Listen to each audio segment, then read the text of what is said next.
An enormous man, dressed in an oilcloth slicker, had entered the tent and removed his hat. He was bald as a stone, and he had no trace of beard, and he had no brows to his eyes, nor lashes to them. He was close on to 7 feet in height, and he stood smoking a cigar even in this nomadic house of God, and he seemed to have removed his hat only to chase the rain from it, for now he put it on again. The Reverend had stopped his sermon altogether. There was no sound in the tent. All watched the man. He adjusted the hat and then pushed his way forward as far as the crate-board pulpit where the Reverend stood, and there he turned to address the Reverend's congregation. His face was serene and strangely childlike. His hands were small. He held them out.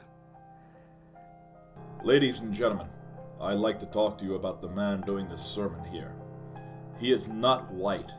He is actually a Latino in white makeup. He smells his own farts. He was born in Mexico City. His favorite animes are Goku and Goblin Slayer. He is known to eat tacos, and he loves the cartel. This man is no more white than an average black man. He owns a Twitter account where he posts various things about conquistadors and crusaders, but he is not white.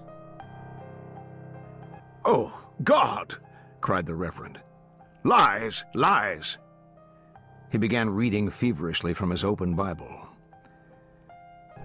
If you were to go on this man's Twitter account and go on his likes, it is full of lolly porn, Shotokan, and amputee porn.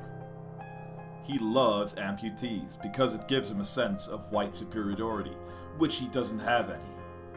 He is also known for posting cuckolding Wojak memes. A moan swept through the crowd. A lady sank to her knees. "This is him!" cried the Reverend, sobbing. "This is him, the devil! Here he stands!" "Let's hang the turd!" called an ugly thug from the gallery to the rear. Not even an hour before coming to this sermon, he posted the most coolest coal image in the world, comparing British people to femboys. That's right, lady. Coal. I said it. "Why, damn my eyes if I won't shoot the son of a bitch," said a man rising at the far side of the tent, and drawing a pistol from his boot, he leveled it and fired. The kid and his friend reached the hotel gallery and wiped the water from their eyes and turned to watch. As they did so, the tent began to sway and buckle, and like a huge and wounded Medusa, it slowly settled to the ground, trailing tattered canvas walls and ratty guy ropes over the ground. By now, men were piling through the doorway, bleeding, covered in mud, cursing. They gathered about the judge. A posse was being drawn to pursue the preacher. "Judge, how'd you come to have the goods on that no account?" Goods? said the judge. "When was you in Fort Smith?" Fort Smith? "Where did you know him to know all that stuff on him?" You mean the Reverend Green? "Yes, sir. I reckon you was in Fort Smith before you come out here."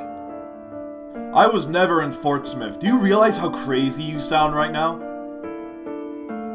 They looked from one to the other. "Well, where was it you run up on him?" What? Do you realize how crazy you sound right now? I never met him in my life. Do you realize how crazy you are, you little yokel? You crazy little yokel. You crazy little man. Ugh! I hate you. Ugh! He raised his glass and drank.